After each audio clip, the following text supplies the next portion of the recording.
हमरा ससुर कलकत्ते कनो कर ढीली सहरिया के बीच। अरे हमरा ससुर कलकत्ते कनो कर दिल्ली सहरिया के बीच। हमरा ससुर कलकत्ते कनो कर ढीली सहरिया के बीच।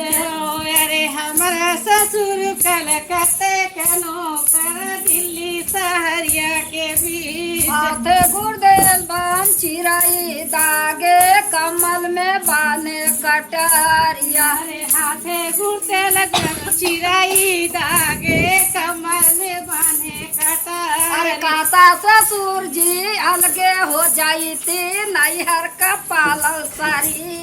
अरे कहता ससुर जी नैहर हो जाती नैहर का पालल शरीरिया।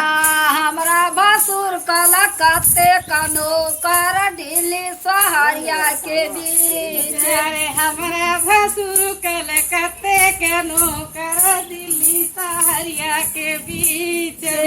हमरा ससुर भसुर कलकत्ते कनो कर ढीली सहरिया के बीच। अरे हमरा भसुर कलकत्ते कनो कर दिल्ली सहरिया के बीच। अरे हाथे गुर्देल बान चिराई दागे कमल में बाने कटारिया। अरे हाथे गुर्तेल बन चिरई दागे कमर में बाल कटारी। कहता भसुर जी अलगे हो जाई थी नैहर का पालल शरीर। अरे कहता भसुर जी अलगे हो जाती नैहर के बानल शरीर।